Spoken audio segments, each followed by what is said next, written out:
Taste for Truth support group. I'm Jules Lane, and we are at the end of week 4, chapter 4 of Rally. This has been really good, and I have really enjoyed it so far. We're halfway through. Keep going. Okay, so chapter 4, ask and accept. Not an easy thing. Not at all. So I love that she took us through some of the attributes of who God is and what he is like. I hope you guys really got into that. There are many more in the Bible, and I hope that you'll just dive in and really get to know who God is. What is his character? How does he operate? What are his motivations? You know, they are pure, so that's what's great. But we have to have that concept of who God is and how he works before we can actually ask for what we want to ask for, because otherwise we just end up asking for what we want, right? That's kind of what we talked about in the last one, that path where you take your own agenda to God. So we can ask God, and it's okay to ask him for what you want. He already knows, but it's okay to ask him for what you want, and he expects that.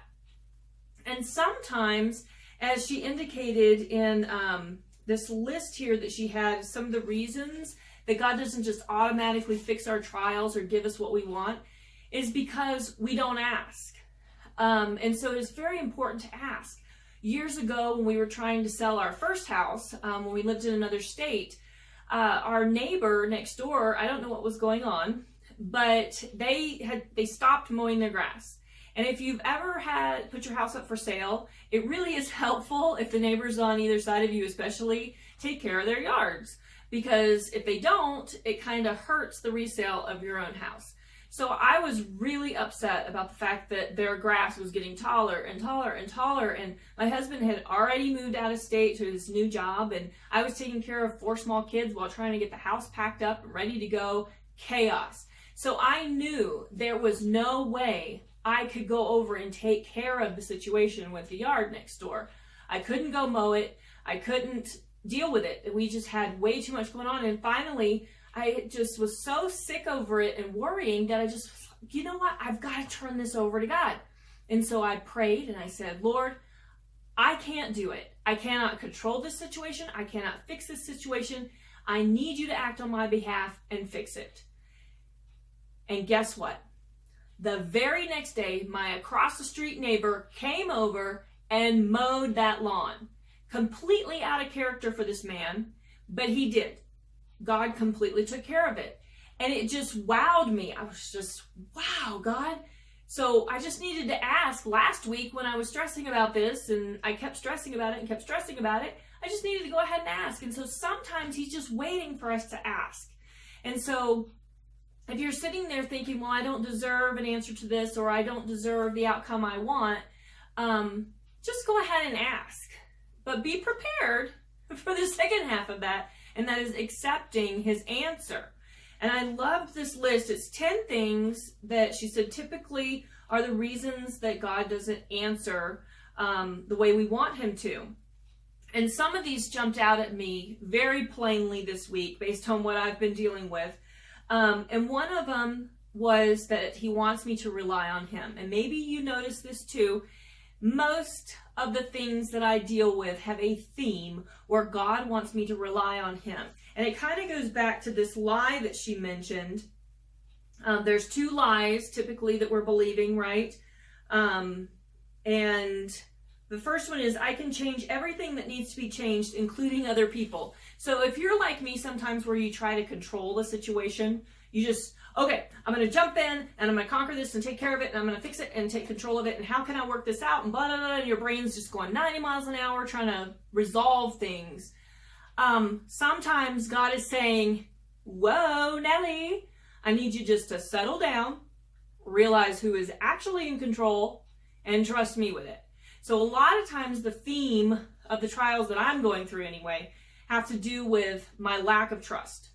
And so he's constantly working with me on that. Maybe he is you too. Another thing that he pointed out to me this week is a lot of the trials that I'm going to, especially right now, are to sanctify me.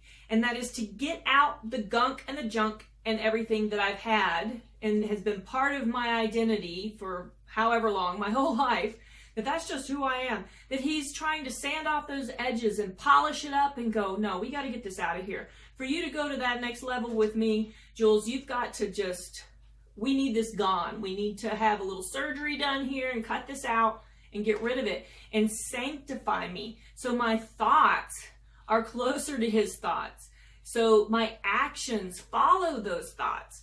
And sanctification is a process. It's not something that we just arrive at one day. So he uses these trials to sanctify us and to make us more holy, because we're supposed to be more like him, right?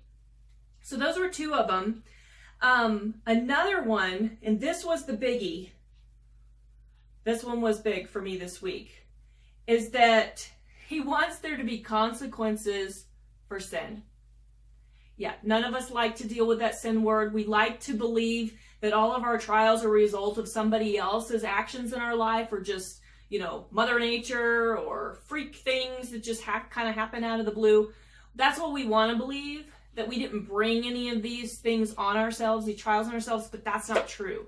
And so one of the things he pointed out to me this week is some of the things that I am asking for, that I'm saying, God, give me this, is I am asking for it because I want him to remove the consequence of my current ongoing sin. Did you catch that? I'm not talking about sin that we have stopped and we have moved on from, and then we're like, Lord, could you just alleviate some of this consequence because I'm not living in that anymore.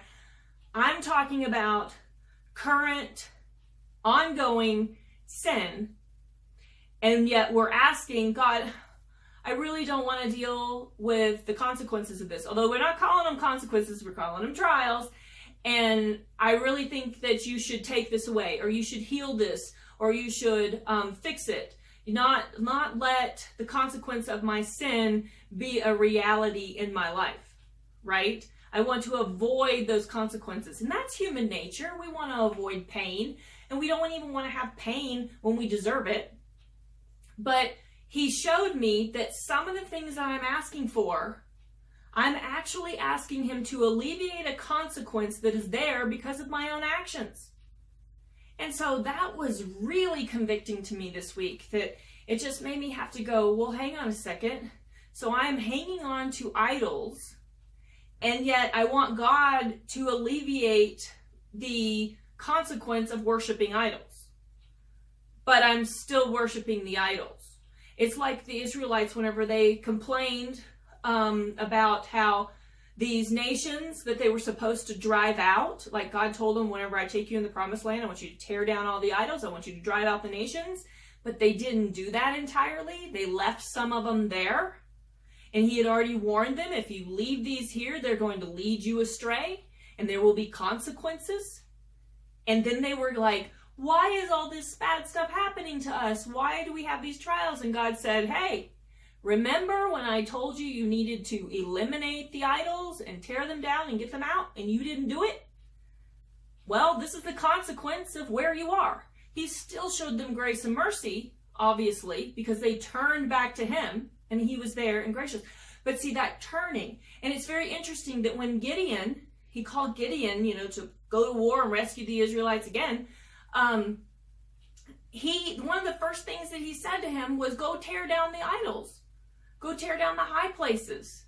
Worship me alone. And so this is what God showed me this week, is that I'm sitting there going, God, I want you to move in this area of my life. I want you to fix this. I want mighty power in this area, but I'm going to continue to bow to this idol over here that is the very cause of the trial I'm going through. That doesn't add up, right? That's just kooky talk. And so that was really humbling for me this week. And so I'm having to go through the process now of accepting that this is the consequence for my sin. Now I have to choose, am I going to turn and go the other way? Or am I going to keep bowing and doing what I know I shouldn't do? Okay? So I can accept that, okay, this is the way it is, but then I still have a choice. I still have a choice in how I think about it, how I behave toward it, and all of that. So ask and accept. Asking, for some of us, in some situations, comes really difficult. I was not somebody who liked to ask for things, ask for help or whatever. I'm getting better at it, but the problem is now I've got to pair it with that other half, accept. So in the comments, I would like for you guys to share, of those 10 things, were there any of them that resonated with you as possibilities of why God is allowing the trial in your life and why perhaps He hasn't given you what you wanted in that trial? And it could be a current trial, it could be a past trial that you're looking back on and going, right, so this is why He wanted it to work this way. But put that in the comments. Next week we have chapter 5. Exciting. So next week, chapter 5 is going to be let go of your have-to-haves. And I think that one's going to be really exciting and difficult at times because we like to really hang on, right? So continue studying, discuss in the comments, and I will see you guys on the Facebook group.